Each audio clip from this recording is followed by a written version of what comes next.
evening. What do you want to do tonight? Same thing we do every night, Pinky. Try to take over the world. Visual Festation. How to Visualize and Manifest the Life of Your Dreams by Peter Adams. Narration by Gordon Foreman. Dedication. This book is dedicated to my loving wife, Robin, for whom I am truly blessed and grateful to be lucky enough to have in my life. Introduction. First off, I would like to say thank you for opening this book. I have read hundreds of great works from the ancient to the modern, and many are saying the same message, just in different ways. Everyone has their own style of expressing things, and I will be doing that in my own way through this book. What I have tried to accomplish in this book is to give you a simple overview of how I believe the universe works. From there, my goal is to help you define the life of your dreams. Lastly, I will give you the exact techniques which I have used and from which I have gotten amazing results in my life. I have used these techniques to work with the universe, and I feel as though my life is magical and truly blessed. Everyone is in a different spot in their lives, and if you are reading this book, my guess is that you are looking for some type of change with something in your life. After reading this book, doing the exercises, and using the techniques, you will have what you need to be, do, or have anything you want in this life. There is a disclaimer to that statement, and that is that you must believe beyond a shadow of a doubt that it is possible. To take that one step further, you are going to need to believe that it already exists for you and that it is on its way. The concepts in this book which I have written about are universal, and they are true for everyone. I am not here to challenge anyone's belief system, challenge anyone's religion, or get into a debate about how the universe was created. When I refer to the universe, it may be what you refer to as God, Buddha, source energy, universal life force, or whatever you believe in. The important thing you need to remember is that whatever you choose to call it, it is still true. If you are ready to start creating the life of your dreams, let us begin. Chapter 1. 12 Crazy Goals. Time for a change. I, like many others, got introduced to the self-help industry as a result of being unhappy with the circumstances that existed in my life. I had been downsized as a result of a corporate consolidation, and I was unable to find a replacement job which paid anything near what I was formerly earning. Suddenly, I clearly understood the meaning of a relatively new term known as underemployed. To make matters worse, I was working in a position that was not a spiritual match for my soul. My job duties as an analyst for a large for-profit hospital corporation included explaining why the hospital I oversaw had a good or bad month financially. What really bothered me was, if we had a good month, that meant it was a tragic month for the patients and their families. It really hit home one day when I ran into a neighbor of mine in the cafeteria who told me that his mother had been admitted and that she was not going to be coming home again. The following month we had a great month financially, and I had to explain in my report that it was because we had an outlier. An outlier, in hospital lingo, refers to a patient who has billed charges that exceed $250,000. Seeing my neighbor at the hospital and knowing that his mother's prolonged death was boosting our bottom line, I knew I had to get out of this business. When it was bad, it was good, was not the kind of business I wanted to be in.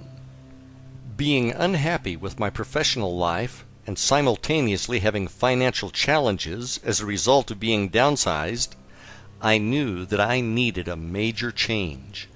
I don't remember how many times I could not sleep at night, and I would turn on the television to see Anthony Robbins' infomercial for his personal power system. I felt like he was really talking to me when he asked, "Are you ready to change your life? What are you waiting for?" The only problem I had was that I didn't have enough money or room on my credit card to buy his system. Well, the universe was not going to let money get in the way of getting personal power. The following morning I ran into my friend Ron on the beach, and he told me that he had just bought it, and that he would let me borrow it as soon as he got through with it. Now I was fired up, and I remembered Tony saying that we needed to take massive action on the infomercial. So, rather than sit patiently and wait for Ron to finish the course, I got started immediately and went down to the local library and checked out a couple of self-help classics. One was The Power of Your Subconscious Mind by Dr. Joseph Murphy, and the other was The Magic of Believing by Claude Bristol. After reading these, it was clear that we could make massive changes in our lives for the better through the effective use of our subconscious mind. Early one morning, while sitting down on the beach, I meditated on the question, what should I be doing with my life? After a few minutes of meditating on that question, a movie started playing in my head. It was crystal clear, and it showed me being a real estate broker who was very active in charities, and there were pictures and thank you letters on the walls of my office. I don't know how long the vision lasted, but when I came out of meditation, I had tears of joy in my eyes, and my body felt like it was buzzing from head to toe. Whatever this was, it was powerful, to say the least. Over the next few days, I pondered over the idea that the universe was telling me I should be a broker. Was that right? At the time, I saw myself as a real estate investor, and realtors were just people who got in the way of making good deals. I also had committed to opening a real estate investment company with a friend of mine who was moving to Florida, so I was going to make that my main priority. In the meantime, the movie got tucked away in storage, only to be recalled at a later date. Ron finally finished going through personal power, and as promised, he let me borrow it. I thought it was amazing, and I started incorporating a lot of what I heard on the audio CDs into my daily routine. One of the things I really liked was what Tony called an hour of power. In his hour of power, he talked about getting up in the morning and spending an hour alone and following a routine which consisted of exercise, meditation, and reading motivational material. I made some tweaks to his program, and each morning after working out at the gym, I would drive down to the beach and spend 60 to 90 minutes on the beach doing my hour of power each morning before going to what I started to call my temp job. In my hour of power, I would get a cup of coffee at the local 7-Eleven and drive on to Siesta Key and down to Turtle Beach, which was at the southern end of the island. I would then grab my folding beach chair and a bag containing the books I was reading, a small copy of the New Testament, a notebook for brainstorming and scripting, my vision book, and my small notebook that contained my written goals. One of the things I started to notice was the fact that if it rained out and I could not sit on the beach for my hour of power, I could feel the difference in my energy level and mood. I would actually feel like I was mildly depressed, which was not how I wanted to start my day. One morning, while driving to the beach, I was listening to Tony Robbins talk about traveling across Russia on a train, and during the whole trip he worked on setting goals, then rewriting them bigger and bigger, until he was at a point where his goals seemed huge. When I arrived at the beach, I decided that it was time for me to make some big goals which were going to stretch me out of my comfort zone. I took out a notebook and I started to work on goals which would cover business, health and fitness, travel, relationships, and my spiritual connection with the universe. When I got done with the list, I had 12 goals written down, which to me at that time seemed absolutely huge. I knew that if these goals came true, I would have the life of my dreams.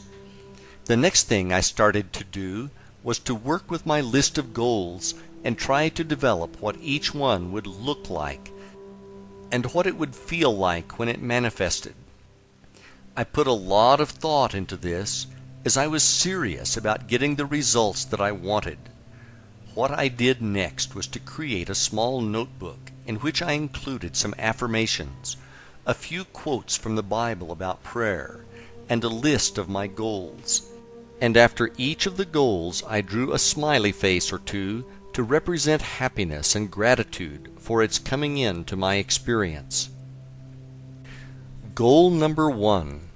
I am happy. The first goal was pretty straightforward, and it meant that I was happy with all aspects of my life.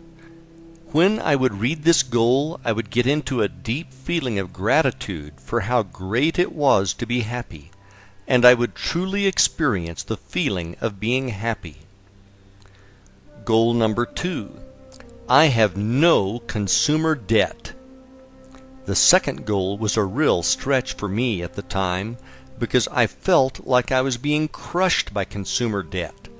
I had credit cards that ended up being maxed out as a result of me trying to subsidize my loss of income from the downsizing. I also still owed on student loans that helped me finance my undergraduate and graduate degrees. The payment on the student loans felt like a car payment for a Porsche that would never be paid off, and the minimum payment on the credit cards felt like a mortgage. Between the credit cards and the student loans, I believe I owed roughly $35,000. I wish that was all I owed, but it was not. We also had car payments. Out of necessity, we bought 2 new cars before the downsizing, as the ones we had were breaking down frequently, with major repairs being needed. So add another $20,000 to the mix. Now we are up to roughly $55,000 in consumer debt, and that didn't include our mortgage of $100,000. The one word which best described this feeling I had at the time was hopeless. Well, Tony said think big, so I was taking his advice on this one. To create the visualization for this goal, I would see myself going to the mailbox at the end of the driveway. When I got to the mailbox, I would open it up to find it either empty or just containing some junk mail. I would then feel how good it was not to have any bills in the mail. At the time I set this goal, I got a sick feeling in my stomach every time I went to retrieve the mail in the mailbox, as it would be stuffed with bills, late notices, etc. If you are in a similar situation right now, let me tell you that it is not hopeless at all, and that miracles do happen. Read on. Goal number 3. I am a very successful full-time real estate investor and self-made millionaire. When I wrote this goal, I was in the process of unwinding a real estate portfolio of 10 rental homes which I had bought with my former business partner. He decided to move out of Florida, and we decided it was time to dissolve our real estate investment company. Creating the visualization for this particular goal was easy, as I was already in the business part-time. For this visualization, I would see myself running through what my daily routine would consist of as a full-time real estate investor. I would see myself driving to the beach for my hour of power in a white Ford F-150 pickup truck with an extra cab and a tan interior. I would see myself grabbing my folding beach chair, my bag of books, and the daily newspaper to scour the classifieds for potential properties. I would also see myself going to a closing, shaking hands with the buyers, and picking up a check for the profits from a fix and flip. One of the weirdest things that happened to me about 20% of the time that I tried to run this scene in my mind was that instead of driving a white pickup truck, a pearl white Lexus LS 400 with gold package and chrome trim would show up in my visualization when I was trying to see the pickup truck. When this happened, I would come out of my visualization and wonder why the heck a luxury car was coming into my visualization. You can't haul sheetrock in a Lexus, so how was I going to be a real estate investor? It didn't make any sense. The next day I would do the visualization again, and I would be happy to see my pickup truck back in my mind. Goal number 4. I am fit and active. I would say I am fit and active more as an affirmation than something that I would visualize. At the time, I had already completed 3 Ironman triathlons. An iron distance triathlon consists of a 2.4-mile swim, a 112-mile bike ride, and a 26.2-mile full marathon run. The training it takes to compete and successfully finish one of these is almost like having a second full-time job. So my goal was to maintain my fitness in the future. Goal number 5. We have newer vehicles owned outright. This I would say as an affirmation, and I would feel how good it felt not to have any coupon books for car payments. Goal number 6. We have disposable money to have real vacations. At the time I wrote this affirmation, we were broke, and the only vacations we could afford were to take time off from work and have a staycation at home in Florida. For this visualization, I would see us going on a ski trip to Colorado, and I would see my wife saying how much fun she was having, and I would have a feeling of gratitude that she was happy. Goal number 7. I am able to give a lot of money to help others in need, and I do. When I wrote this goal, I knew that I wanted to be a philanthropist. The reason I say that is that my wife and I had become active in Habitat for Humanity, which is a great cause. Habitat helps lower-income people afford a nice new home that they could not otherwise afford. The homeowners who get these homes pay for their down payment through sweat equity, which can often take them over a year to complete. On one Saturday morning, I asked the construction supervisor what types of appliances came with the finished homes. He said that they just came with a stove and a refrigerator. I told him that my wife and I were moving from a house to a condo, and that we would not need our washer and dryer and would like to donate them if we could. The supervisor said that Mary, not her real name, could really use them, as she was a single mother with 4 children. We had actually been working on her house together that morning. I walked over to her and said that I heard that this was going to be her house. She replied with, "Yes, isn't it just beautiful?" I then asked her if she could use a washer and dryer for her new house, and that we had a set that we didn't need. I have a hard time describing what happened next. Mary screamed out, "Yes!" in excitement, and then hugged me. When she hugged me, this amazing feeling of joy rushed through my body. It was as if my whole body was buzzing. I had never felt anything like it before, but if this was what being charitable was like, I wanted to have this feeling all of the time. To visualize this goal, I would see myself being at the ribbon cutting for a new home to be donated to a family by Habitat. I would see myself being called up to hand the scissors and the keys to the new family. I could feel that feeling I had from Mary's hug, and I could see people clapping in joy for the new family.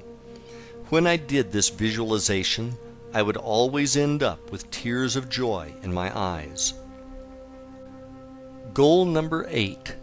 I live near the beach and have a beautiful home. This I said as an affirmation, and I would have a feeling of gratitude for how happy I was to live near the beach. Goal number 9. I own a large real estate portfolio. I also said this as an affirmation to reinforce goal number 3 of being a full-time real estate investor. Goal number 10. I am trusted by investors and have the ability to raise large sums of money. At the time I wrote this, I only had 2 investors who were really close friends. I would say this as an affirmation with the feeling that this was absolutely true. Goal number 11. I have a great relationship with my wife. I would say this as an affirmation, and I would feel gratitude for having my wife Robin in my life. Goal number 12. I have a great spiritual relationship with God. I said this as an affirmation, and I would feel gratitude for everything in my life, for the things that were on their way. What happened over the following 3 years of writing out these goals is nothing short of a miracle. Writing this down and realizing that this story happened to me inspires me even today. I was there, and I still feel a sense of bewilderment as I relay the story and sequence of events which came to pass to make my dreams come true. Without further ado, here's how it all played out on the universe's playground. I got a notice in the mail saying that my real estate salesperson license was coming up for renewal, and that I was required to take a mandatory continuing education class if I wanted to keep the license. I decided that it would make a lot more sense if I took a few extra hours and went for the real estate broker's license, and that way I could keep all the commission and could work independently.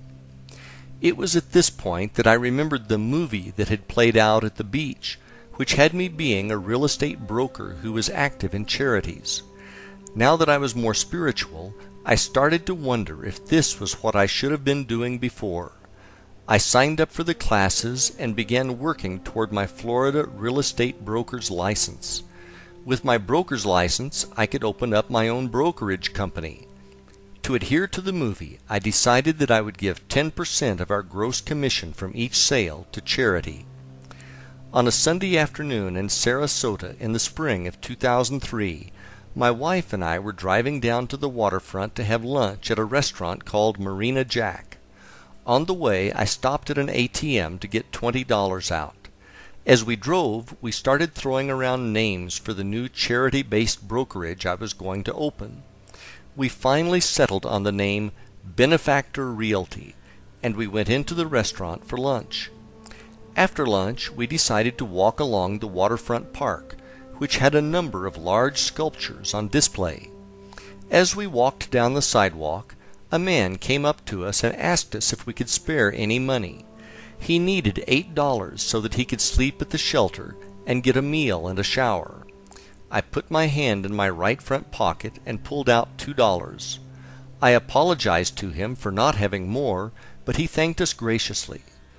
As I walked away, I remembered that I had gotten the $20 bill from the ATM and that it was in my back pocket. I turned around and went back to the man and saw that another Good Samaritan was handing him a $5 bill. Telling him that his luck was changing, and now he was 2 for 2, I gave him the $20 I had found in my pocket. There was something different about this person. He did not look like the many homeless I had seen before. He was dressed in the clothes of a tradesman, and he had the clearest blue eyes I had ever seen. As he started to walk along the waterfront with us, he told us this story of how his girlfriend had hurt her back in a car accident, and how she had gotten hooked on pain pills. He said that he had tried to take the pills away from her, and she had called the police on him and filed a restraining order saying that he was abusive. Now that he could not go back to his home, he was worried that he was going to become homeless. To give him hope, I told him about the story of Og Mandino. Og was at one time in his life a homeless and hopeless alcoholic. Og started to read self-help books at the library and turned himself into a millionaire, a best-selling author, and an incredible motivational speaker. I also told the man that he should get his hands on a Bible. At that moment, he reached into his pocket and pulled out a small, brand-new, white-covered version of the New Testament. I don't know how I did this, but I went to look for the verse from the Gospel of Mark that I read every day on the beach, and as if by magic I hit the exact page on my first try. I read him the verse, I then went to find the verse from Matthew that I read in my hour of power, and again I hit the exact page on my first try. I read that verse to him, and after telling him that everything was going to work out, I handed him back his copy of the New Testament. He thanked us again and said that we had really helped him out. After I had walked about 7 steps away from the man, I got this rush of energy that I can only describe as what happens on that old television series, The Highlander, when Duncan MacLeod goes through a quickening. I could feel my whole body tingling the way it did the day Mary from Habitat hugged me. All I know is that whole experience was strange, to say the least. I also remember wondering if that was somehow a test to see if I was serious about having a company called Benefactor Realty and about giving to charity. Not long after that, I opened up Benefactor Realty and began to work as a real estate broker part-time when I was not at my temp job. Fortunately, most people who have jobs do most of their looking at properties on the weekend. One Sunday afternoon, on our way back from looking at a restaurant site on the East Coast, I received 2 calls saying that offers we had put in for a buyer had gotten accepted, which was great news, as we had another property go under contract on Saturday. I was now looking at making more money in 3 days than I could in 6 months on the temp job. My wife looked at me and said, "Pete, you can't afford to work there anymore." We drove home, and I wondered if I should really quit my day job and embark on this real estate thing. About 10 years earlier, I had tried leaving corporate to open a small business, which didn't make it because it was undercapitalized, and I was worried about it happening again. The following morning I went into my office to try to figure out what to do. I will never forget the call that changed my life. It was around 10 a.m. on Monday morning when my office phone rang. It was my good friend Bill. I had worked with him, and we had been downsized together by our former, now bankrupt, employer. When I answered, Bill asked me, "What are you doing?" I thought this was weird, so I said, "Bill, you called me at work. What do you think I'm doing?" Bill then said, "That's not what I meant. What I meant was, what are you thinking? Are you thinking about doing something?" I told him that I was thinking about leaving the hospital and selling real estate. He said, "The money is there. The money is there." Bill then told me that he had been meditating at the lake by his house when a message came beaming in from the universe which said that he needed to call me and give me the message that the money is there.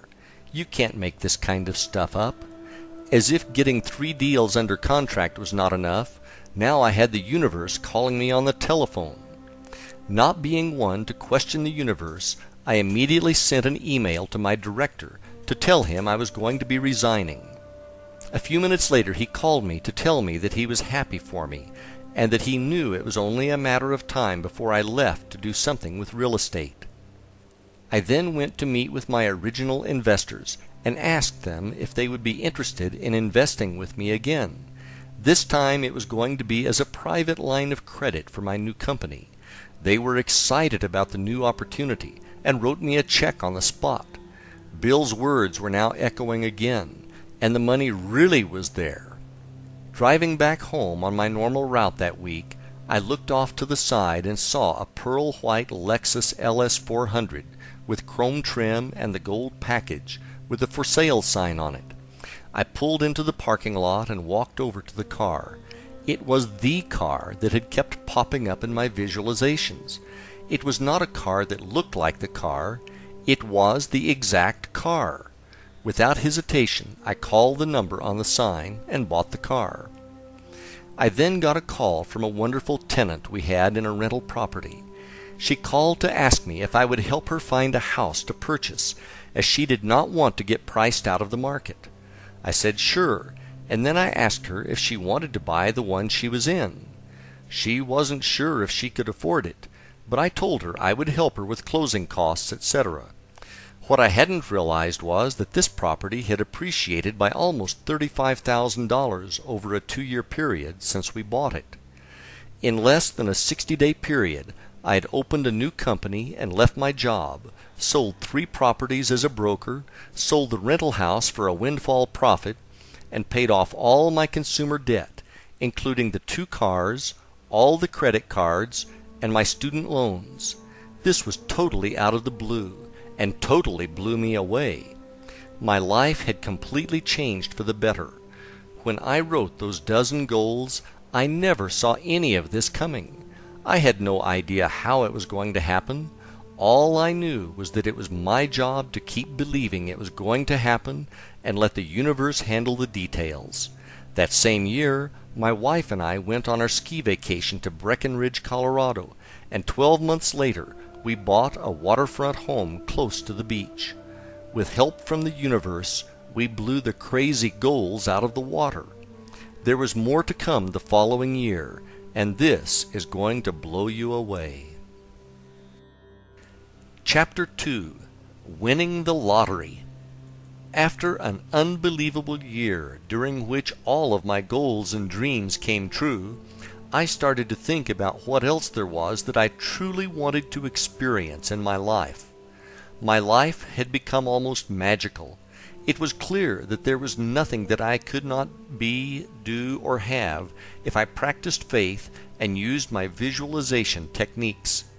Being a triathlete and having successfully completed 5 iron distance races, I started to contemplate the idea of racing in the Ironman World Championship in Kailua Kona, Hawaii, which is often referred to as Ironman Hawaii, or, as it is known in the triathlon world, Kona. Anyone who has ever competed in an iron distance triathlon will tell you that being fortunate enough to compete in the Hawaii Ironman is like winning Wimbledon, the Masters, and the Super Bowl all in one day. Before I get into my next Ironman experience, let me give you some background behind the event.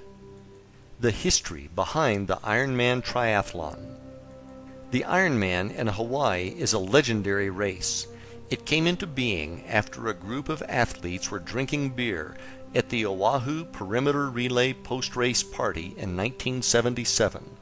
They were debating which type of athlete was the fittest.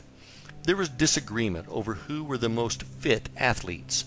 Some said that cyclists were the most fit, others said runners were the most fit, and still others said that swimmers were the most fit.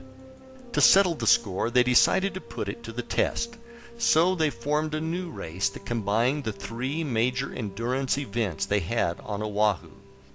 They combined the 2.4-mile Waikiki rough water swim, the 112-mile Around Oahu bike race, and to top it off, they added the 26.2-mile Honolulu marathon course. They deemed that the winner of this race would earn the title of Ironman. The first Ironman triathlon was held in 1978. There were 15 brave and also crazy participants who competed in the first race. The really remarkable thing about it was that they did not know if anyone could possibly finish the race. No one up to this point had tried to swim 2.4 miles, then cycle 112 miles, and wrap it up with a full 26.2-mile marathon.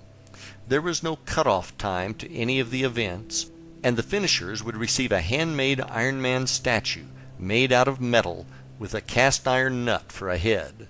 They felt that a nut was symbolic for the fact that they had to be nuts to try to do this. 13 of the original 15 which started the race received the statue, which is absolutely amazing to say the least. In 1982, the race was moved from Oahu to the more rural Big Island of Hawaii. Today, there are a number of Ironman races around the world, and it is a global brand and business. Every athlete who has ever competed in an iron distance triathlon owes a great deal of thanks to these pioneers of the sport. Back to my story. In the early Ironman Hawaii races, you could simply pay a fee and get into the race. Now there are a number of Ironman triathlon races around the world, and the Hawaii race is the world championship for the series. Essentially, every triathlete in the world dreams of competing in this race. Unfortunately, Now you need to be one of the fastest triathletes in the world, or you need to be one of the luckiest to win a spot at the starting line. Not being one of the fastest in the world meant that if I was going to get into Kona, I was going to have to be one of the lottery winners. Each year, the WTC, World Triathlon Corporation, who owns the rights to the race, holds a lottery whereby 200 people out of over 10,000 entries are allowed into the race, and they post the results on April 15th.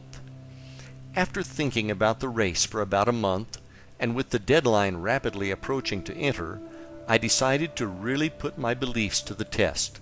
I got out my credit card and put my name into the hat for the 2005 Ironman World Championship Lottery.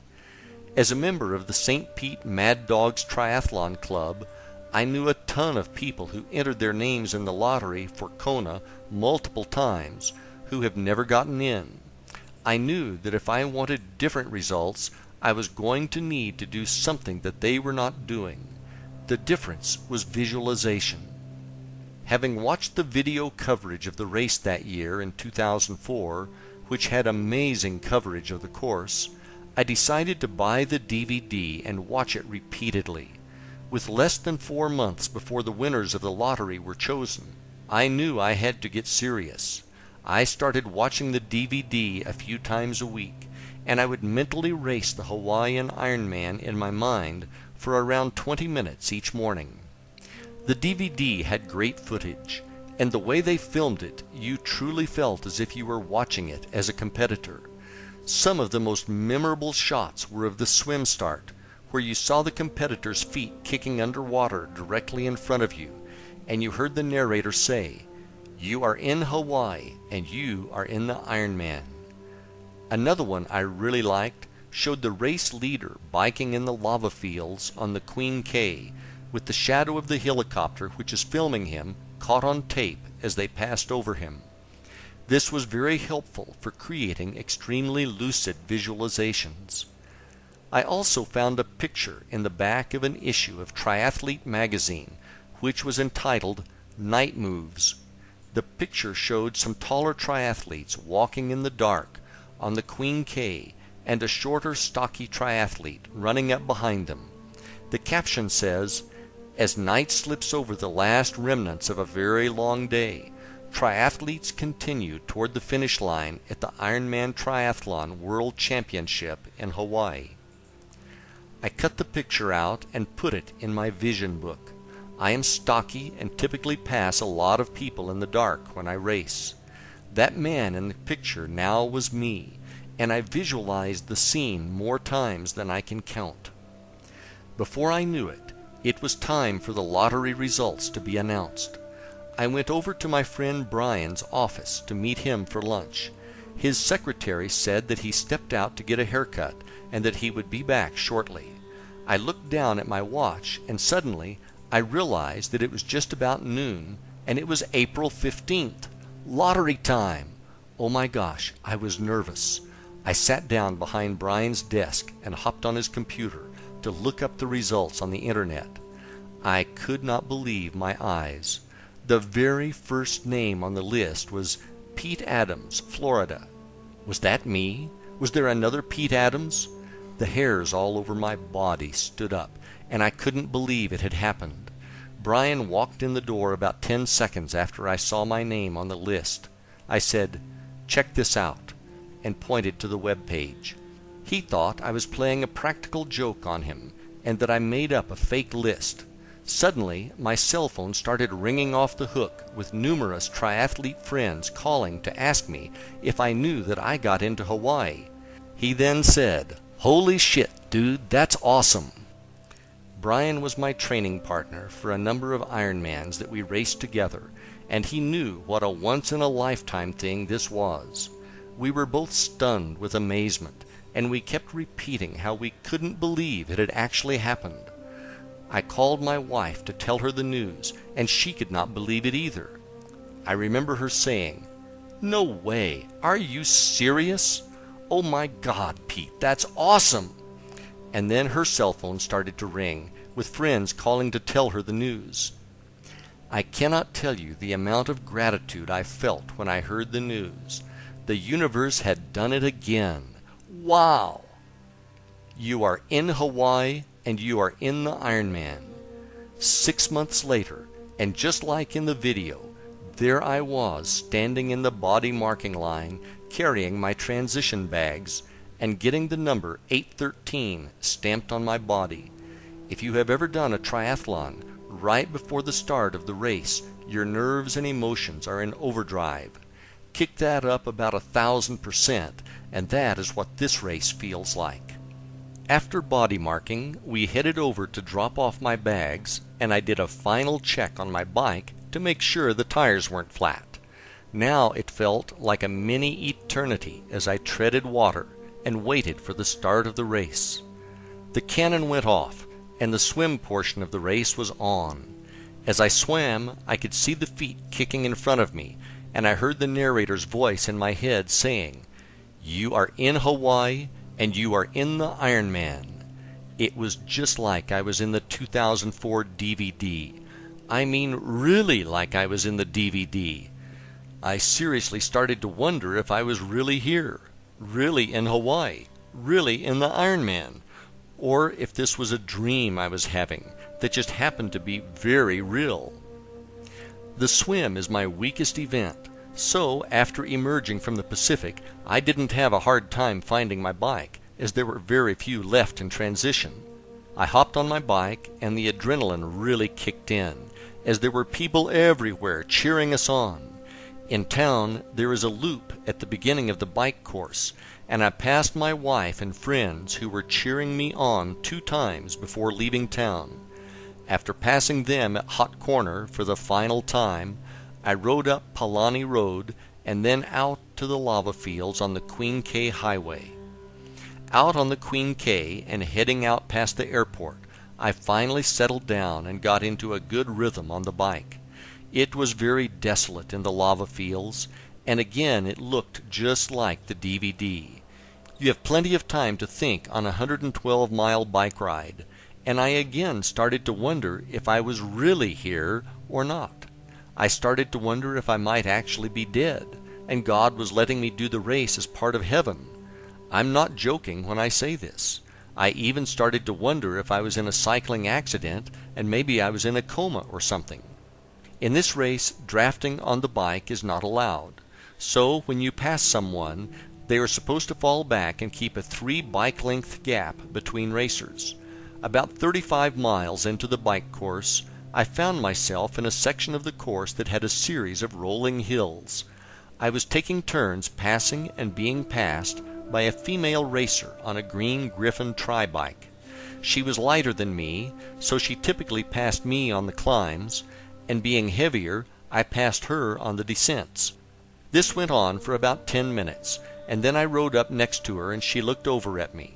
I asked her point blank, "Are we really here?" Her response was, "Yeah, I know what you mean. It's surreal." At least I was not the only person having these thoughts. I felt better, but I still wondered if it was a dream. I started to make my way up to the turnaround at the town of Hawi, and the winds were getting really strong. It was a serious crosswind, but at the time I confused it for a headwind, and started to look forward to the tailwind I was going to have on the way out of town. After stopping at the bike special needs station and eating my Ironman racing meal of choice, boiled ham and white cheddar cheese on white bread with yellow mustard, I hopped back on the bike to make my return ride back to Kona. Heading out of Hawi, I realized there was no tailwind waiting for me. Instead, it was headwind part 2. I was now pedaling my brains out and only going 17 miles per hour downhill. I should have been going around 40 miles per hour down a hill like this. Now I was starting to worry about making the bike time cutoff. I finally made it back to Queen K and back to the lava fields. When I was making the turn, I saw a racer who had a different style bike hydration system.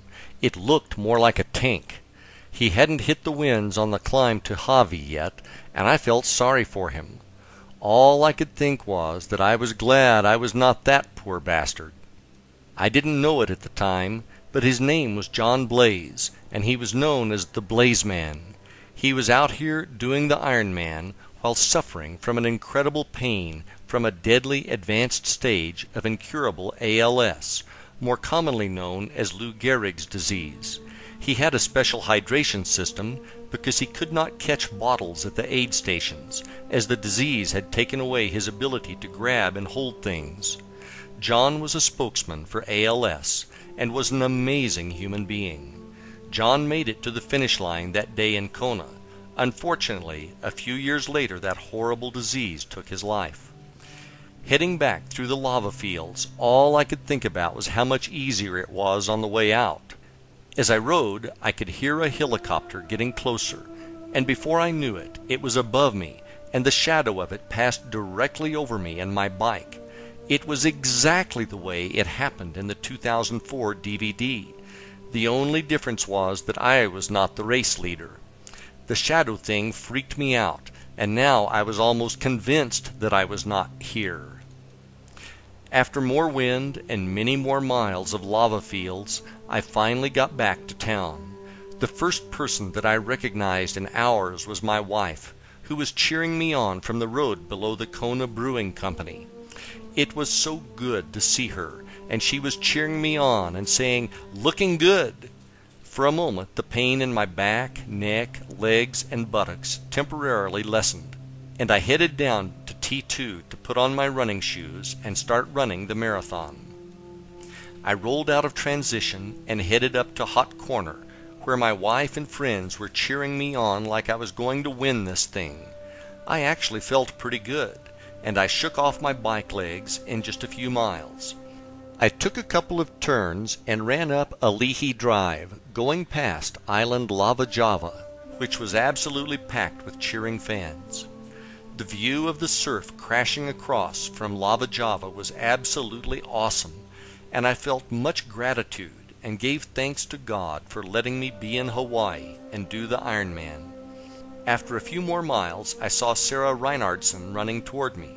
She was like a rock star out here, complete with her own van with a film crew. Everyone knew her name and went crazy. For those of you who don't know who Sarah is, she was a lead story in the 2004 Ironman DVD. Sarah is a challenged athlete who as a child had a tissue disease and had to have her leg amputated above the knee when she was very young. In 2004, she attempted to be the first above-the-knee amputee finisher of the Hawaii Ironman. If you watch her story on the 2004 DVD, you'd better have some Kleenex handy, because it is a real tearjerker. In the 2004 race, Sarah didn't make the bike time cutoff and was not allowed to continue on. In 2005, she was back in the race with a fitted bike from Trek with the words "Unfinished Business" painted on the frame. When Sarah and I passed for the first time, I knew that she was going to make it this time. She was running strong, and she had a smile on that made everyone around her feel good. Sarah knew she had this one in the bag, so it was time for her to enjoy her journey. I finally caught up with Sarah and made the pass. I really didn't want to pass her because I was having way too much fun being near her and basking in her glory. When the people cheered for Sarah, you just felt good to be near her, and it took your mind off of the pain. It was almost like a contact high. If she could be out there doing this grueling event on one good leg, you'd better not start feeling sorry for yourself. After heading out of town and watching a beautiful sunset over the Pacific, I started out toward the airport and the infamous Energy Lab. At this time of day, the Energy Lab was not viciously hot, which it is famous for when the pros come through. On the way out, I got to see Sarah again. She was pretty hard to miss with the film crew chasing her with mics and spotlights in hand. Now it was really dark out, and I remembered the photo from Triathlete magazine that I cut out and put in my vision book. I was really the guy in the picture now, as I was running up on the other racers who were walking. Now all I wanted to do was get back to town before I got in a wreck with some overzealous fan on a mountain bike. The course now was pitch black, with the exception of the aid stations, which had lights powered by gas generators. all I had to do was keep running to the next set of lights, where I would be greeted by the nicest volunteers in the world, and I would make it home.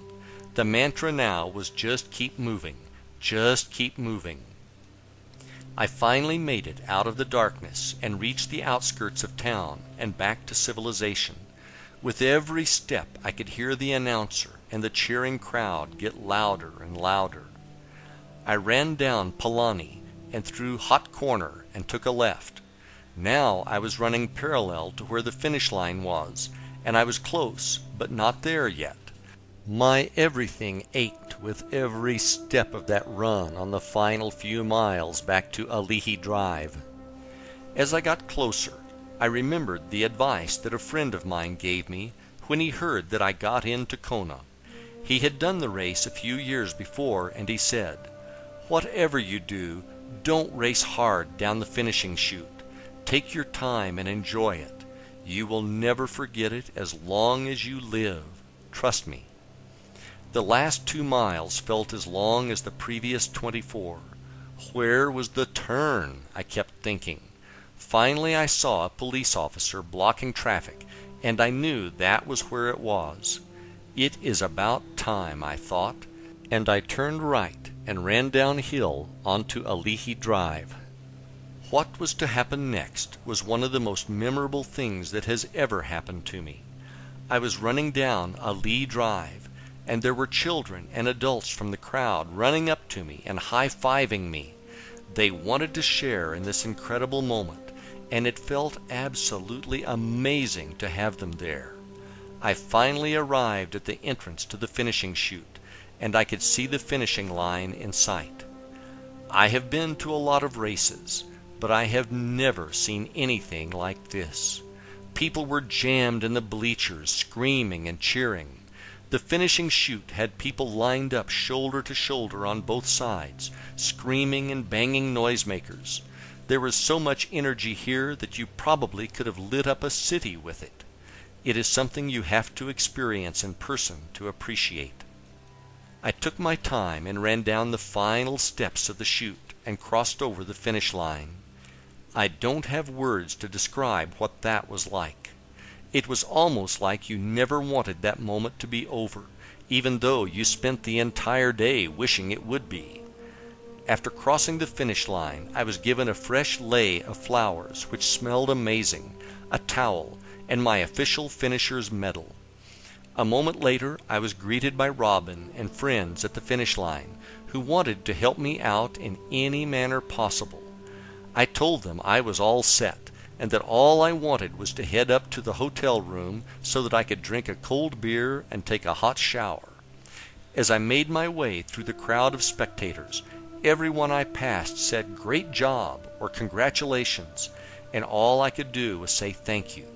Thank you to all the fans. Thank you to all the volunteers. Thank you to the original 15 racers from 1978. Thank you to my wife and friends for their great love and support. Thank you to the race gods of the Big Island for watching over me. Thank you, Lord, for this amazing experience, which I will always remember with great joy and gratitude. As they say in the Ironman world, anything is possible. I hope this story has made you a believer of the same. Chapter 3: The Vision House. In the spring of 2004, my wife Robin and I watched a story on the Travel Channel on Breckenridge, Colorado. I had written in one of my journals one morning on the beach that one of my goals was a ski vacation in Breckenridge under my places to travel list. A few months later, I was talking to my new friend Doc, whom I met through a real estate course, who had lived in Colorado. I mentioned that I wanted to check out Breckenridge, as I had seen a special on TV. Doc said that he had a timeshare in Breck and that we could use it, as they didn't think they would get out there that year.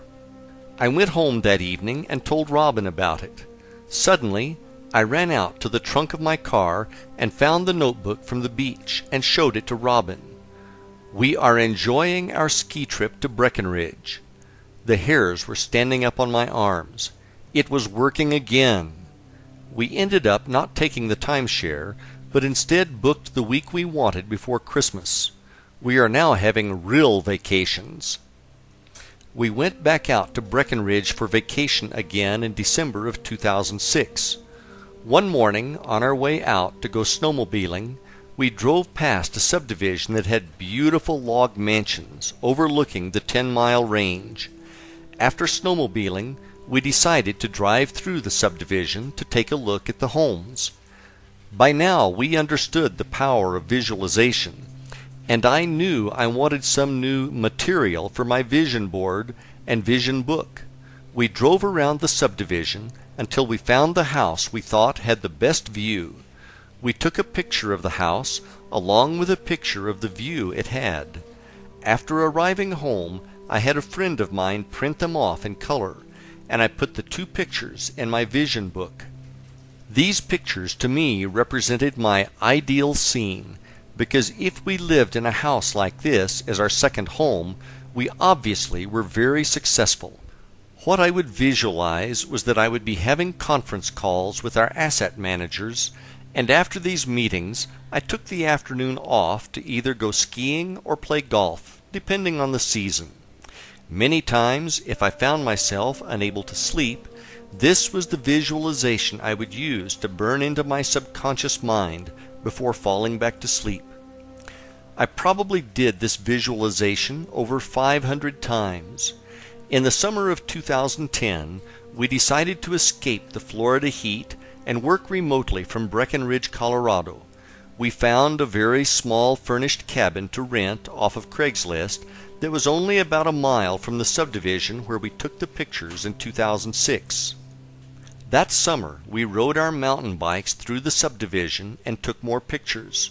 We really loved that summer out in Colorado, so we decided to look for an annual rental. After going to a yoga class on one Friday afternoon in July, Robin returned home to search the internet for an annual rental. After an hour or so of searching various websites and not finding what she was looking for, I suggested that she check out Craigslist. On the second page of ads, she found a home that sounded very interesting. She started looking at the pictures and she said, "Pete, you have got to see this house." I walked over to where she was working on her computer, and when I looked at the pictures, I realized it was the house in my vision book. The hairs on my arms stood up when I saw the pictures. I was in complete amazement. I asked Robin who the contact person was for the ad. She told me the name, and for some reason I knew I had heard the name before. I did a search on the name in my email, and I found the name connected to an ad off Craigslist for a garage apartment I had inquired about back in March of 2009. I asked the owner if she could send me some pictures of the apartment. She did, and once again the hairs went up on my arms when I looked at a picture taken out of a window, and the view was almost identical to the one I had in my vision book. Now I realized that my vision house had come in not once, but twice. I replied to the email from March 2009, and we called the owner and set up a meeting with her on the following morning to see the home. She gave us the physical address, and we drove by the property a few minutes later because we could not wait to see if it was the same one. 5 minutes later we knew beyond any shadow of a doubt that it was the same house as in my vision book. We couldn't believe what was actually happening. The next morning we drove back over to meet with the owner and to get a tour of the house. The owner was very nice, and we spent 90 minutes meeting with her over coffee, learning about their beautiful home. I don't know if I can describe the feeling of total awe and amazement that was going through my mind and body as we toured the house. Looking out the windows and seeing the same view I had been seeing in my visualizations was almost overwhelming. We talked with the owner regarding what a strange coincidence it was for us finding each other twice off Craigslist in 2 different years on 2 different ads. We didn't mention the pictures from 2006, the vision board, or the visualizations of doing conference calls with the asset managers, etc. We were worried that she would think we were delusional and had stopped taking our medication or something. We told her that we were interested and asked her to send us an application. We then drove off to go mountain biking in Colorado Springs, and the rest of the day we kept asking ourselves whether or not that had really happened. It was so unbelievable that it was almost too much to comprehend. It proved that creative visualization worked. I mean, really worked. These experiences were manifested, and it had nothing to do with fate or coincidences or whatever. We all have the power to create the life and circumstances in our lives which we desire. I hope that you have found my experiences to be an inspiration to you. Chapter 4. Quantum Physics and Energy.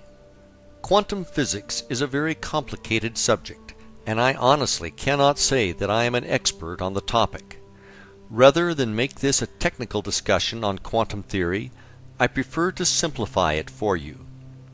In short, everything in our universe, when broken down into the smallest building blocks, is one thing, and that is energy. Everything you see, feel, taste, etc. is composed entirely of energy. You may never have thought of this before, but you are also comprised of energy. If you looked at your body through a very powerful microscope, you would see that, at the smallest level, you are in fact energy. To take it one step further, your spirit or soul, whichever feels more comfortable to you, is also energy. In this case, it is divine energy. Is it a wave or a particle? Quantum physics is the study of subatomic particles, the smallest building blocks of matter, and how they react. One of the most fascinating things that scientists discovered is that when they measured subatomic particles, depending on the test performed, the result was that the particle could either be a particle or a wave. It was actually a probability amplitude, whereby it was simultaneously both a particle and a wave.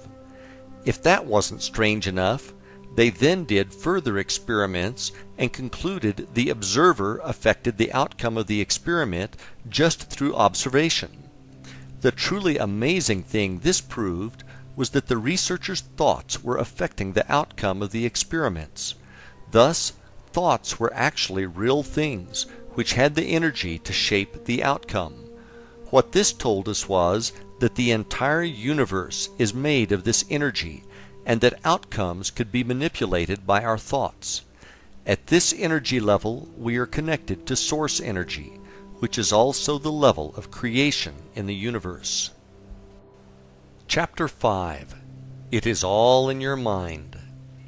Your thoughts are things, and they are creative in nature. Unfortunately, almost everyone in the world does not realize that they share in the creation of their own life through the thoughts that they think. Many people believe that they live in a predetermined life that is guided by fate, and that they are just along for the ride. Nothing could be further from the truth. To make it a little clearer, imagine that you are both the leading character as well as the screenwriter in the movie called Your Life. The script is written by the thoughts you think, which then attract the scenes in your personal movie called Your Life. If you don't presently like the way the scene Your Life is playing, rewrite the script to change the scene. Most screenwriters unfortunately suffer from writer's block when it comes to writing the next scene. As the screenwriter, you can create any movie of your life as long as you believe that you can. GIGO, or G-I-G-O, is an acronym that stands for Garbage In, Garbage Out. Let's bring this into the realm of thought.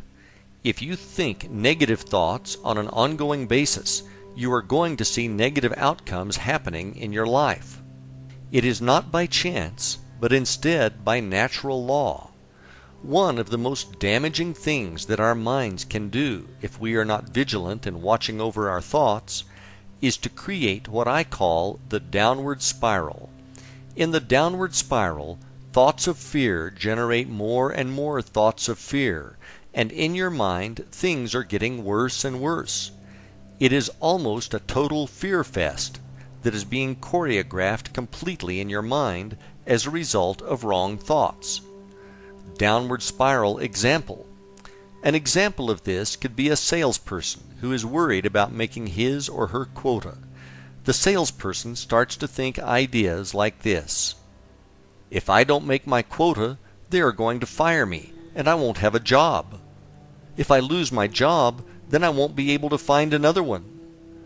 When I can't find another job, I'm going to lose the house. When I lose the house, I will lose my family, and no one will love me anymore.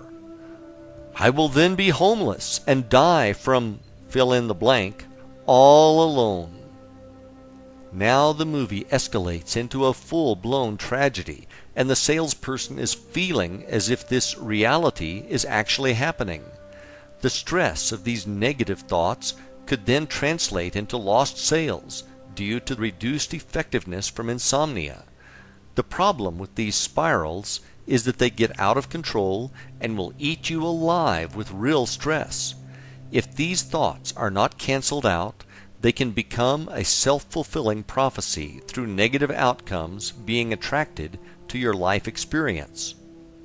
Whenever your mind starts trying to play the spiral, you immediately need to forcefully say, "Stop!"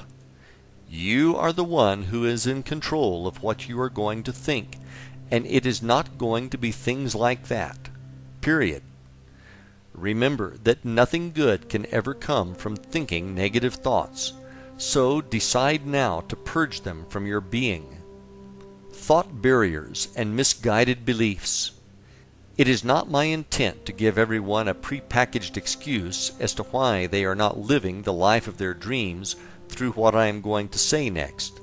The truth is, from the time you were born to where you are right now, you have been subjected to brainwashing. This brainwashing took place when you did not even realize it was happening. It could have been positive, but more than likely you received negative reinforcement. Most likely, the greatest amount of brainwashing you received came from your parents, and the brainwashing continued to be administered by relatives, friends, community, religion, formal education, etc. You were bombarded with negative misinformation, which you became convinced was the truth, as it was being told to you by your parents who knew everything, right? Unfortunately, young minds are easily poisoned from the misguided beliefs of a person they love. The greatest tragedy is that these false beliefs continue to exist at some level in your mind. The most common example I hear on a regular basis is, "I can't be, have, or do what I truly want because of blank." Question: how do you know that if you have never tried? Answer: I just know I can't because of blank. Now that you are older, it is time for you to drop the limiting beliefs that are in your head as a result of your life up until now. If your parents or whoever instilled in you the belief that you cannot do, be, or have something, drop those beliefs now. Another common flawed belief many people have is that somehow they are not worthy of having the life of their dreams. Where did that idea come from? It is not serving you, so drop the idea that you are not immediately. You are worthy. You were sent into this experience to live the life of your dreams and were given free will to attain it. Limiting beliefs oftentimes are so strong that they keep people from even trying. What have you told yourself in the past that you could not do? Be honest. We have all done this many times in the past. The past is the past, so let's drop this mental baggage that has been weighing you down for so many years and move on. The sooner you do this, the sooner your life is going to get better. You are working with a universe of infinite possibilities and infinite resources. You are not living in a world of lack or limited resources. That may be how it appears to you on the physical plane, but that is not the truth. The truth is The more you have, the more there is. The universe is constantly expanding, and everyone can have everything they want, if they believe they can, and if they are willing to do their part. What should I be thinking? That is a good question, and the answer is straightforward. You should be thinking about what you want in your life, and not worrying about what you don't want in your life. I am sure you have heard the common phrase, "When it rains, it pours." What you may not have realized is that it is a time-tested example of the law of attraction in action. As an example, let's say your automobile breaks down, resulting in an expensive repair at the garage. After you pay the mechanic, you hop back in your car, and all you can think about is how broke you now are. 10 minutes later your cell phone rings, and it is your spouse calling to tell you that the air conditioning stopped working. With dread, you start to worry about how you're going to afford to pay for it. Then you realize the traffic ahead of you is stopped, and you notice too late and plow into the back of the car in front of you, badly damaging both of your vehicles. The next day, your boss asks you why you need an advance on your paycheck, and you respond with, "You know what they say, when it rains, it pours." What you think about and focus on is going to show up, so you need to be sure that what you are thinking about is a match to what you want to manifest in your life. If it is more money that you want, you need to get into the feeling that you already have plenty and are blessed with abundance. If this is the first time you've heard this, it might sound delusional, but it is not. The feeling in this case is a vibration that is being sent through your thoughts out to the universe. A mismatch in vibration will be corrected over time by the universe. In this case, it may be the temporary appearance of a money shortage. If you refuse to buy into the appearance and hold steadfast to your belief by feeling that you have plenty, the universe will bring the circumstances needed to match your vibration. The universe can do this in an infinite number of ways, one of which might be you suddenly land a huge client for your business, or, out of the blue, you receive a check from Uncle Bob, who just sold his company for $10 million and is feeling generous, or a $1 million idea comes to you about an invention you are working on. To people on the outside, this will just look like luck. There is no such thing as good luck or bad luck. There is such a thing as positive or negative expectations. These expectations that you have, whether positive or negative, will attract either good circumstances or bad circumstances, which will show up in your life. We are going to go through some exercises in Chapter 8 that will help you define what it is that you say you really want. Once we have defined it, we can then build upon that to create the techniques we will use later in the book. Chapter 6. Feelings and Gratitude. Simply put, like attracts like. So, you need to do a really good job of monitoring the thoughts you are currently thinking, as they will lead you to a state of feeling either good or bad. Think of your feelings as an early warning system to what you are thinking. If you feel bad about something and continue focusing on it, you are going to amplify that bad feeling. Through amplifying that bad feeling, you are going to attract into your life more of what will make you feel bad. That is absolutely not going to be a favorable thing for you when you get more and more things to feel lousy about. One of the best examples I have heard about the law of attraction is this. Imagine that the universe is a giant mail-order company, and the way that you place your orders is through the thoughts you are thinking. On the other side, imagine that there is a shipping clerk filling your order. The shipping clerk does not know if size 8 will fit you. All the clerk knows is that is what you ordered. Therefore, it must be the size you wanted. Sometimes these orders get shipped to us with bonus extras, which could be really good or really bad for that matter, based on what we are thinking.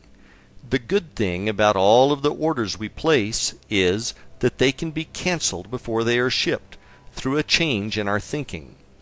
The best thoughts by far that we should be thinking are thoughts that give us a feeling of gratitude. Through feeling gratitude, we are telling the universe thank you. When we feel gratitude, we are connecting directly to source energy through love, which is the most powerful force in our universe. When you express a true feeling of gratitude to the universe, you are doing a lot more than giving thanks for your current blessings. You are also setting the stage for more good things to be brought into your time-space experience, so that you have more and more to be grateful for. When you express gratitude for the things that have not yet shown up in your experience, that is even more powerful, as you have now taken a goal or an intention and converted it into a form of prayer. One of my favorite passages from the Bible that addresses this is from the book of Mark, chapter 12, verses 23 and 24, when Jesus says, "For verily I say unto you, that whosoever shall say unto this mountain, Be thou removed, and be thou cast into the sea, and shall not doubt in his heart, but shall believe that those things which he saith shall come to pass, he shall have whatsoever he saith. Therefore I say unto you, what things soever ye desire when ye pray, believe that ye receive them, and ye shall receive them." That is one of the most powerful statements ever told about how to create whatever it is that you wish to experience. Jesus is telling us point blank how to create miracles in our lives. Many people equate the word miracle to something that is incredibly large, such as taking a few fish and a couple of loaves of bread and feeding thousands of people. That is not what I am saying at all. A miracle could be that you are in a terrible car accident and walk away from it without a scratch. Another could be that a medical lab test comes back negative, or that money from an unexpected source shows up precisely when you need it. These are all miracles, just on a smaller scale than, say, parting the Red Sea. The process I described above as giving thanks and having gratitude for the miracles that have yet to appear in your life puts these miracles in motion. One of the biggest things we need to address here is that you don't get caught up in the hows. You don't need to know how the miracle will manifest. All you need to do is believe that it will, and be grateful for it now. If you start thinking or worrying about how it is going to happen, or what if it doesn't happen, you are watering down your faith that it will, and you are providing resistance to the event manifesting in your experience. The hows are to be left to the universe to solve, not you. The universe connects all the circumstances that lead to the fulfillment of your miracle. So stay out of the way and let the universe do its job. By the way, you are going to love the results. Chapter 7. Ask and it is given, and your role as a co-creator. There have been numerous books, this one included, and recently a movie, all about the law of attraction and the process of creation.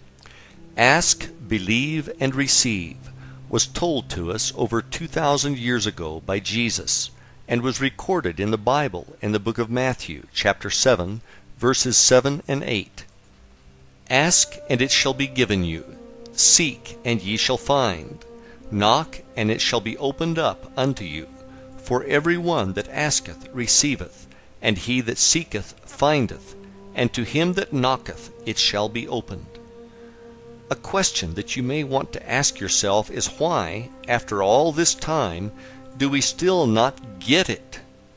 My personal belief is that a lot of people have been told by various religions that somehow God is separate from them, and they are not worthy, and if you don't follow our dogma, you are going to spend the rest of your days in a hot place, and they don't call it Florida. In fact, nothing could be further from the truth. There is a piece of the Creator inside you, and you do have the power to create miracles in your life.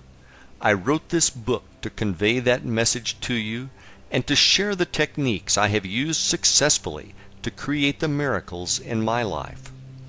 One of the things I think most books fail to get across is that you need to take action. This is what I define as the co-creator piece. In your role as co-creator, there are a number of job duties that come with the position, such as the following. Decide what it is that you want, why you want it, and be able to create desire for it. Believe that you do have the power within you to create anything. You need to get into the feeling of already having it. You need to have gratitude and believe that it is already on its way to you. You need to avoid anyone who says that for whatever reason you cannot be, do, or have what it is that you say you want. You need to practice the techniques I am going to share with you on a daily basis until you receive what it is that you want. If there is something you need as a skill to do whatever you say you want, you need to take specific action and acquire those skills. You need to make a permanent commitment to remove procrastination from your life. You need to stay out of the hows and leave that job up to the universe. The universe reorders itself to make your miracles come true. You don't need to know how. You need to develop the skill of endurance, as this is a lifelong journey, and there will be times when you may doubt that everything is working. If you fulfill your duties as co-creator, you will have whatever it is that you say you want. The universe will see to it. Chapter 8. Defining Your Dream Life. 3 not-so-simple questions. Ask yourself, what would I be if there was nothing that I could not be? What would I do if there was nothing that I could not do? What would I have if there was nothing that I could not have? These are not philosophical questions. These are very important, very deep, and very personal questions. These are not questions that you can answer quickly, unless you have already been asked and answered them before. The answers to these questions will tell you what you really should be doing with your life. This is no time to be thinking small, so I want you to come up with answers to these questions that are so huge that if they happened, you would be so completely blown away beyond your wildest dreams. When you are working on the answers to these questions, don't let your mind say things to you like, "You can't do that," or "You'll never have that." Your mind is just talking trash, so tell it to be quiet. The whys. Take your time answering these questions, and feel free to supersize your order. If you can imagine it, you can have it. Once you have your major life goals written down, I want you to write each one down on the top of a separate piece of paper. Below that, I want you to write out all the reasons why this goal is so important to you. And next to each of those reasons, I want you to write out the feeling you have associated with this reason. Your feelings are the real underlying reasons why you want to achieve these goals. This is a good thing because if you dig down deep enough, you will find that the answer in its simplest form is love. With love comes passion, and that is a very powerful force of attraction in our universe. Ideal scene. Once you have your list completed, I want you to take a few minutes and imagine that it is now 5 years in the future, and everything on your list came perfectly true, and that it is now your present reality. See yourself in the movie that is playing on the screen of your mind, with all of these things being true. When you are ready, grab a notebook and write out precisely in detail what this scene looks like and how it feels. I mean really feels to you. Soak up all those awesome feelings associated with these things being true in your experience. Does that feel great or what? Congratulations, you have just defined your ideal scene, which is also known as your end result. Now you not only have a destination for your journey, but you already know what it is going to feel like when you get there. Now that you have this, it is time for you to learn the techniques which will bring your ideal scene into your reality, along with all those good feelings that come with it. Chapter 9. Goal Setting. The importance of having goals cannot be overstated on the journey to living the life of your dreams. When I talk about goals, I am not referring to New Year's resolutions, where people resolve to lose weight and they go to the gym for 2 weeks. I like to think about goals as being similar to mile markers on the road to your destination. In this case, that destination is your ideal scene or your dream life. One of the best things about setting and achieving your goals is that it puts you in as an active participant in creating whatever it is that you say you want. If you want to have the life of your dreams, you are going to need to take action. Dreams with deadlines. Another way to think about goals is to think about them as being dreams with deadlines. Many people are actually afraid of setting goals, as they immediately start to have thoughts such as, what if it doesn't happen? How bad will I feel then? If this sounds familiar to you, you're going to need to make those feelings about goals to be something that is now in your past. Another error many people make is that they will set a goal, but they fail to set a date for its achievement. When I am ready is not a deadline. It is a delay tactic for avoiding taking the actions required. Let's say your goal is to one day complete that college degree that you started but never finished for whatever reason. The first thing you need to do is drop that one day nonsense and set a deadline for achieving that degree. You also will need to take immediate action, such as ordering your transcripts, filling out the application, and registering for classes. As soon as you do this, you are moving in the direction of your dreams and achieving your goals along the way. Deeds, not words. I have an excellent example of this from my personal experience, which I would like to share with you. In December of 1988, I was a construction worker in the Laborers Union working in Boston on an excavation site. The weather this particular day was lousy, half raining and half snowing at the same time. I was in my 20s, and I was working with another laborer who was in his 50s. The two of us were shoveling gravel with yellow rain gear on, and it was pure misery. The gravel was wet and heavy, and by the morning coffee break my lower back was already hurting. After the short break, it was back to the rock pile to try to survive until lunch. I will never forget this day as long as I live. We were taking turns shoveling the gravel when suddenly I looked up in horror and realized that I was looking at myself in 30 years. It hit me like a sledgehammer. What the hell am I doing? I've got to do something about this, and I've got to do it now. The rest of the day I worked on my action plan while I shoveled away. It was time to go back to school. I had attended a community college briefly 4 years earlier and left before the end of the semester to go make big bucks in construction. I decided to take the next day off from work so that I could visit the college and see if they would let me back in. They said no problem and gave me an application and the spring course catalog. I then called one of my friends to get the number of one of his friends who was a shift manager at a hazardous waste plant to see if there were any night openings. My timing could not have been better. He said he was looking for a couple of people and hired me on the spot. That spring I started taking classes part-time as a freshman at the community college.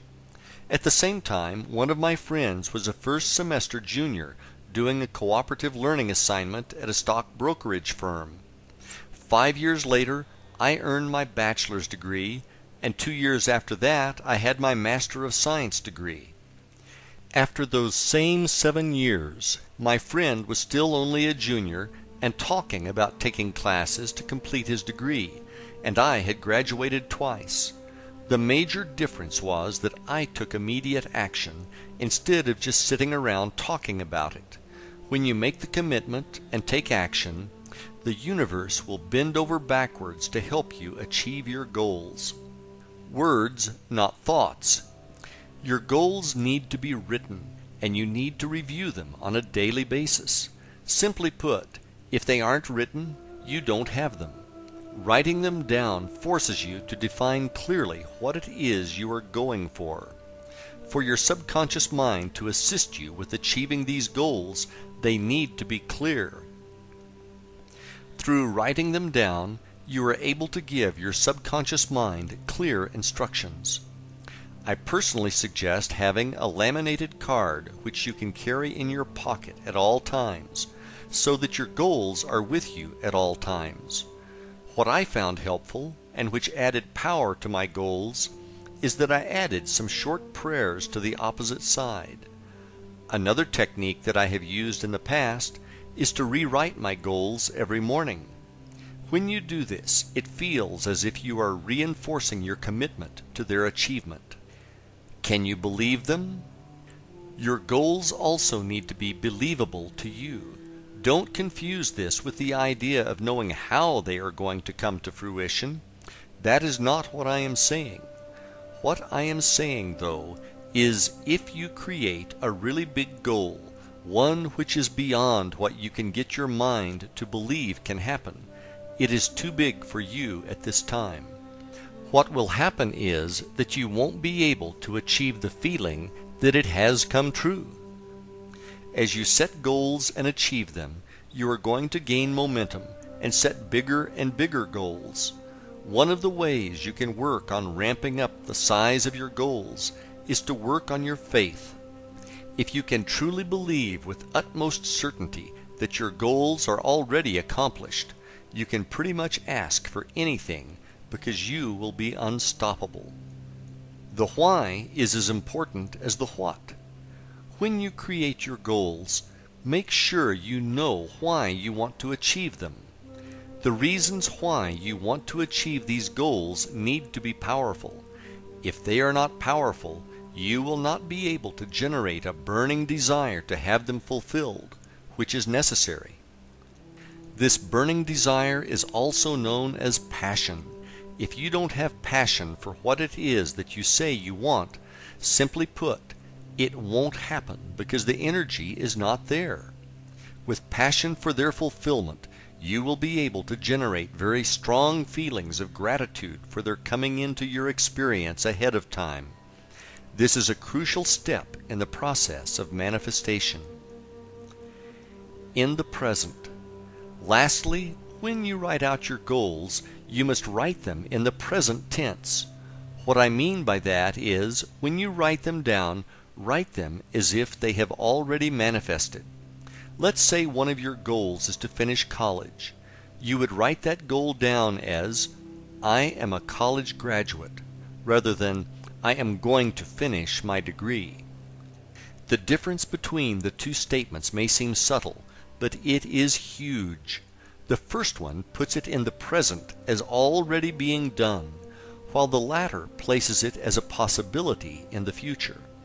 All of your goals need to be written in the now, and as already being a reality. Doing it this way, you will be able to generate the belief and the feeling of gratitude for it already being done. Chapter 10. Vision Books and Boards. If you have read the earlier chapters of this book, I am sure you are going to be interested in what I have to say about vision boards and books. My personal experience has been nothing short of miraculous when I look back to what I have put in my vision book and which has manifested into my reality. In case this is your first exposure to vision boards and books, I will give you a quick explanation on how to create one. I will then tell you how I used one to successfully help me manifest things into my physical reality. Let's create one. The first thing you need to do is create the list of goals for which you have passion. Once you have done this, the next step is to gather pictures of what the attainment of these goals looks like.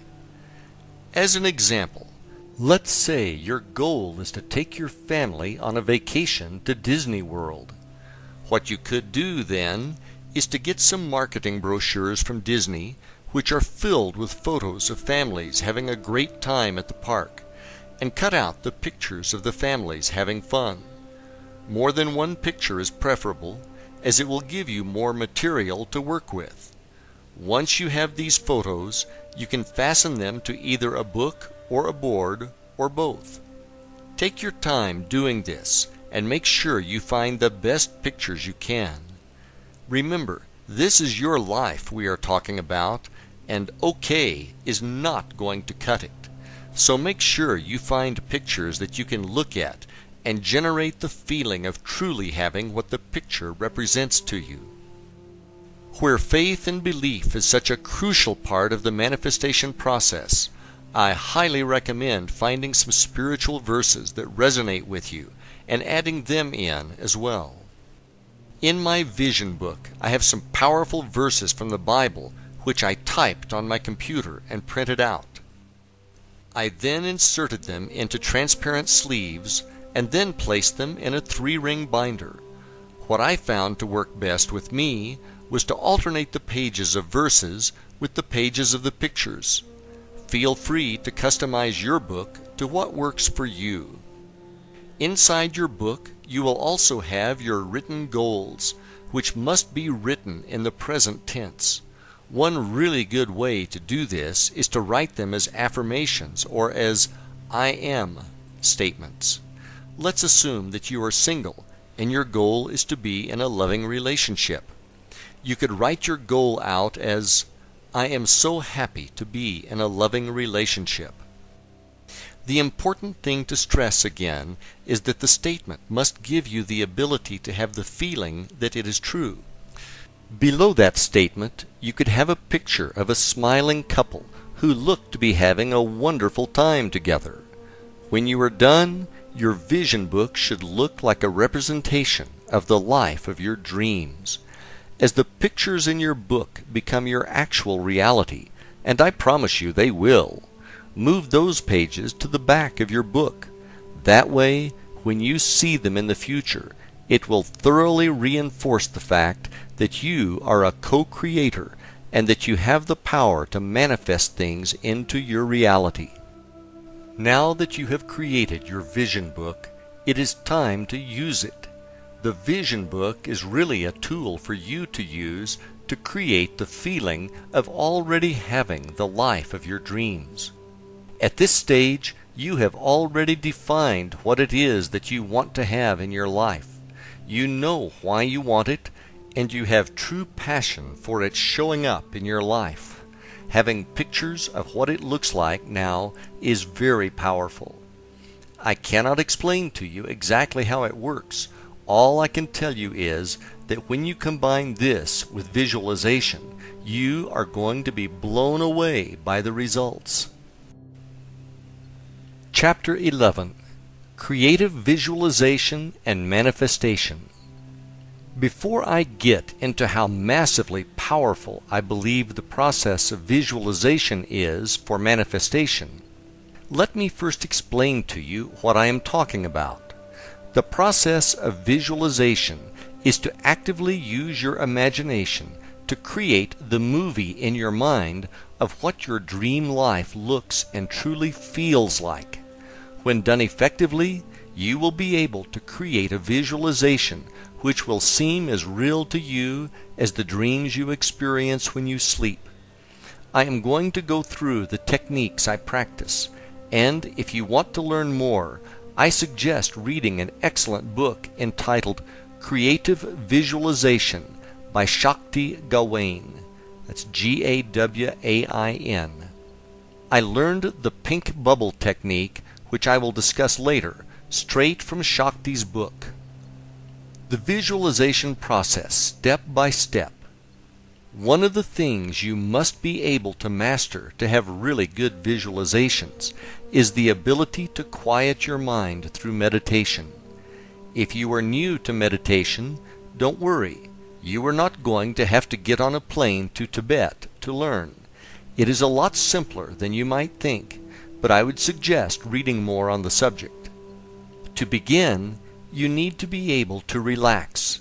Turn off your outside thoughts and bring your brainwaves down to a state known as alpha. At alpha, you are completely relaxed, but you are still awake. Alpha can best be described as the state which you are in just before you fall asleep.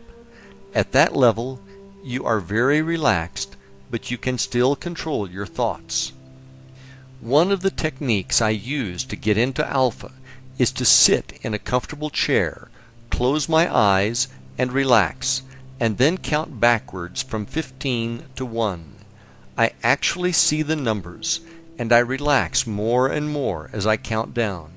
Finally, at 1, I arrive at alpha, and I am completely relaxed. Once you are at alpha, you can begin your visualization process. When I first started to practice visualization, I would get into alpha and imagine a beam of white light passing through my body from the heavens to the center of the earth, and it would flow in and out with each breath, and after a handful of breaths, I would feel a sense of connection with the universe. Once I was at this level, I would begin my visualization process, which would last between 5 and 10 minutes, and I would step into my dream life, or ideal scene, where all of my goals had manifested. An important note I would like to add here is that when you are in your ideal scene, you are not visualizing about how it is to come about. Instead, you are enjoying being in the end result. One of the most important things you must have when visualizing is the ability to generate the feeling of joy and love that it has come true, and to bask in that good feeling. We live in a feeling universe, and these good feelings you experience are going to attract more experiences for you to have good feelings about. Eventually, these good feelings will be accompanied by the actual manifestation of the end result into your reality that you are now visualizing. Before you come out of your meditation, imagine the ideal scene now surrounded by a pink bubble, and get into a feeling of total joy and gratitude to the universe for bringing this to you. The next thing to do is to see the pink bubble float higher and higher, getting smaller and smaller as it rises to the heavens and eventually disappears. Now slowly open your eyes and realize that you have done your part, and the universe will bring it to you. Know and feel this to be true without any doubt. In the pink bubble technique just described above, the color pink is associated with love, which is the most powerful force in the universe. The bubble floating to the heavens represents detachment from the outcome, whereby you are not worried about it coming true because you know that it is true. My personal successes. I personally cannot tell you how truly powerful I believe the power of creative visualization to be. My personal belief is that when we are practicing the techniques, we are truly operating as co-creators with the universe and operating in the field of infinite possibilities where anything and everything can be created.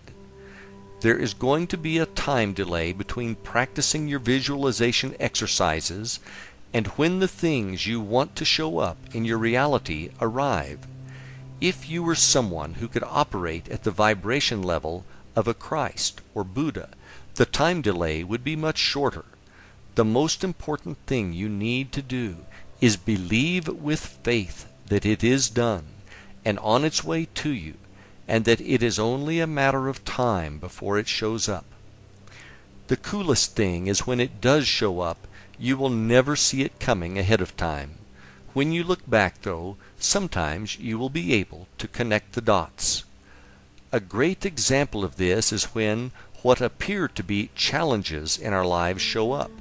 Sometimes the challenges are precisely part of the universe's plan, and they are actually events needed to create the circumstances for our dreams to manifest. We don't realize this because we are not able to peek behind the curtain to see how it is all actually happening. Don't become disappointed by mistaking challenges as anything other than everything working out perfectly.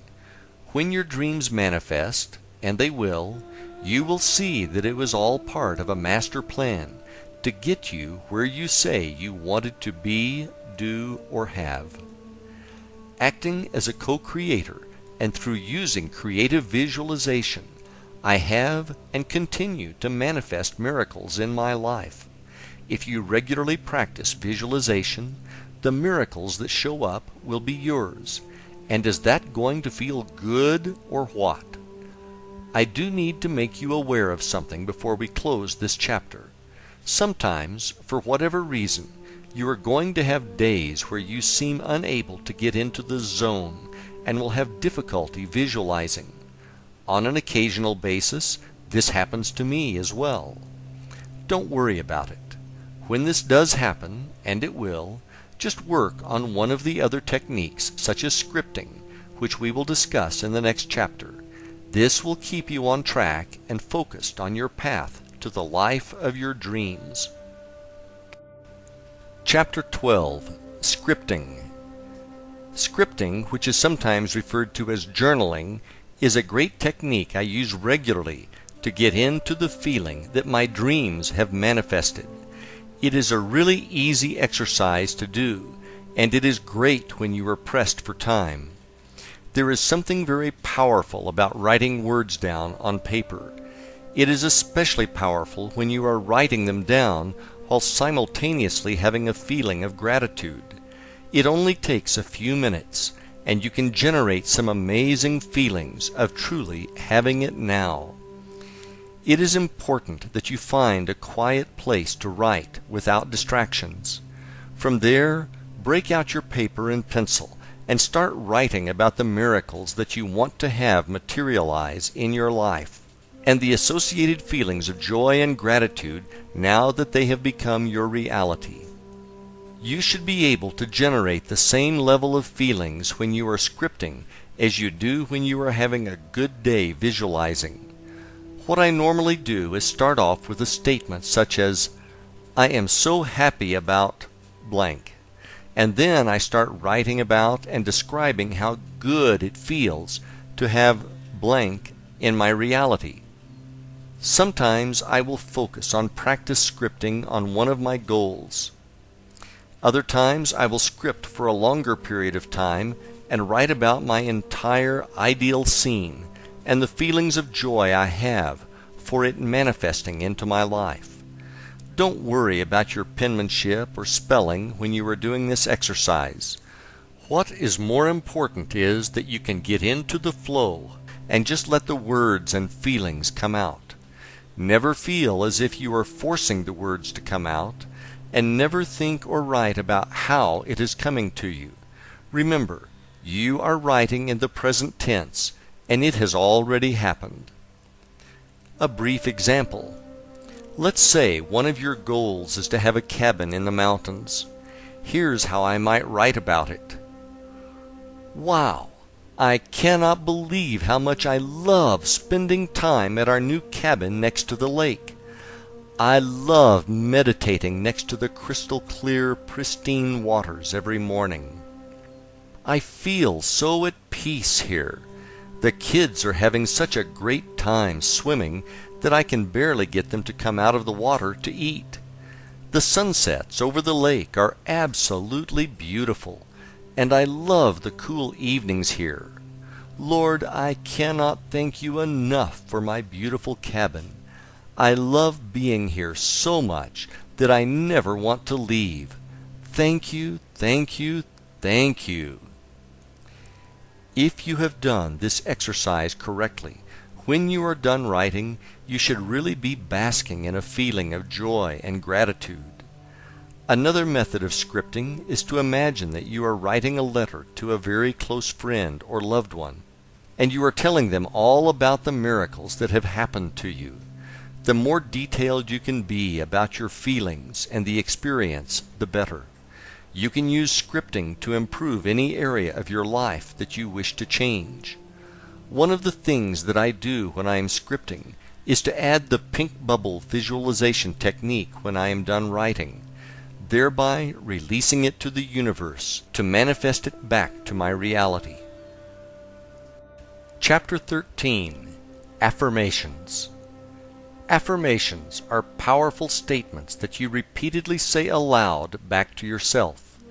The idea behind them is to put your subconscious mind to work on bringing these affirmations into your reality.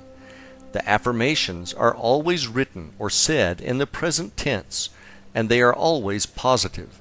Your subconscious mind does not recognize the words no and not, so do not use them when you create your affirmations.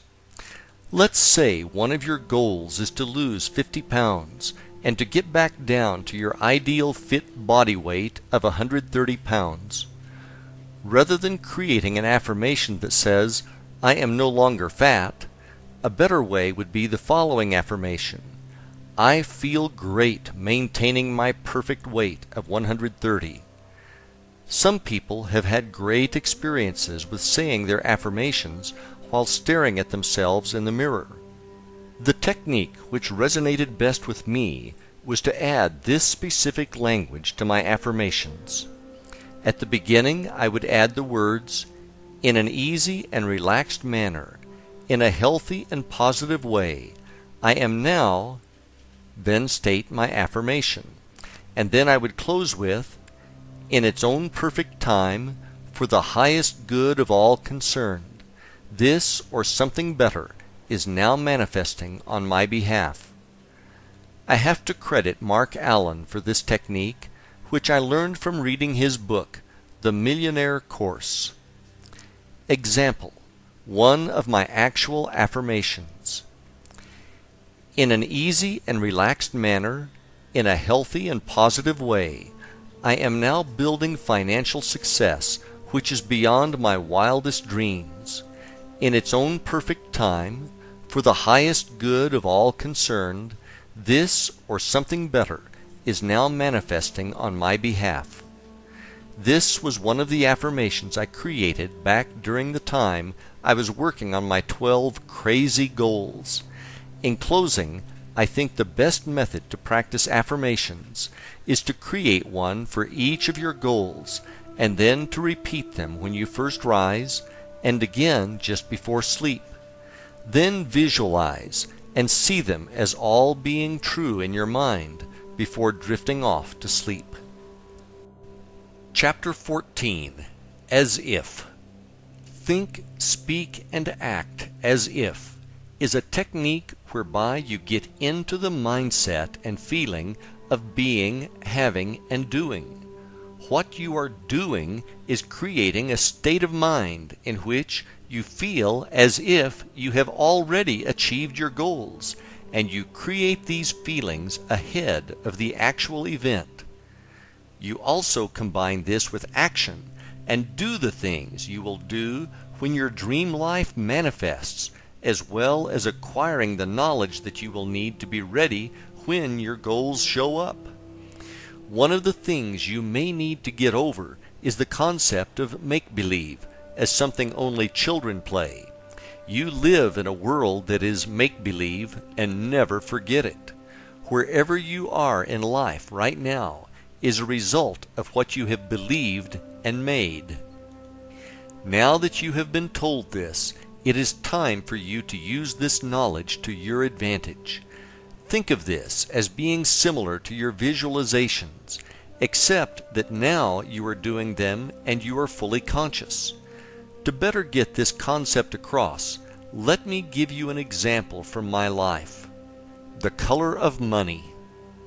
A few years after I bought that white Lexus LS 400, which I wrote about earlier in the book, I found myself wanting the newer model Lexus LS 430. I put a lot of miles on the LS 400, and I loved the car, but it was starting to wear out after I put about 180,000 miles on the odometer. One of the things I liked best about the newer LS 430 was that they added a wood insert into the steering wheel and dashboard, which really dressed up the interior. Knowing the power of being a co-creator, I drove down to the local Lexus dealer and picked up one of their sales brochures, which had a bunch of great pictures of both the exterior and interior of the car. I then cut out the best picture of the car and put it in my vision book, and I put the brochure in my hour of power bag, which I brought to the beach each day. After a while, I really knew what my new car looked like. When I would walk off the beach and get back to the LS 400, I would imagine that I was opening the trunk of my LS 430, and I would get into the feeling of how great it felt to have this beautiful car with a fantastic interior. Another thing I would do is to visualize and see in my mind's eye the wood accent interior of the LS 430 while driving the LS 400. This technique worked best when I would drive in the early morning before sunrise. Another thing I would do to get ready for the LS 430 was research on various internet sites to figure out what the true market value was for each year. I would then shop for LS 430s on eBay Motors, and I would look at all the pictures that the sellers posted on their ads. When I saw one that I liked, I would take it one step further and plug the information into another site, which would give me a valuation based on the year, options, and mileage. I really liked my LS 400 as it had reached out and found me, so I felt loyalty to her. One morning I hopped in the car to drive to an appointment to show a house to a client, and the car was completely dead. After messing around with it for 10 minutes and covered in sweat from the sweltering Florida summer, I finally started the car and made it to my appointment. When I got home after showing the appointment, I went directly to eBay Motors and found a deal on a beautiful dark green LS 430 nearby, and I clicked the Buy It Now button. After a few days, I appropriately named the car The Color of Money. The feeling I had now when physically driving the LS 430 was exactly the same as the as-if feeling I created when driving the LS 400. Now in the morning when I came off of the beach, I was really putting my beach chair and bag into an LS 430. All I could do was smile and feel gratitude, which is precisely how I prepared for this day through practicing as if. Whatever it is that you want, make sure that you do your homework to prepare yourself. Then practice the feeling of as if for having it now, and feel real gratitude, for it is just a matter of time before it manifests into your reality. Chapter 15. Putting it all together. These techniques that I have described to you in this book are the exact ones I used successfully to manifest miracles in my life. If you want to manifest the life of your dreams, you now have all the tools to do just that. Feel free to use them in combination or as standalone techniques. Over time, you might want to change them around so that you stay focused and fresh. The most important thing that makes these techniques work is your faith and belief that they are already done and on their way. I hope that the miracles which I have manifested successfully using these techniques have made you into a believer in the fact that you are a co-creator and that you have the ability to truly create the life of your dreams. I hope that you will share this knowledge with everyone that you love, as they too deserve to live the life of their dreams. We are all here to help each other, and imagine the joy you will feel when they tell you that you have totally changed their lives. I have given you all the knowledge and tools you will need to be, do, or have whatever it is that you want. It is now up to you to take action. I wish you Godspeed on your journey. All the best, Pete.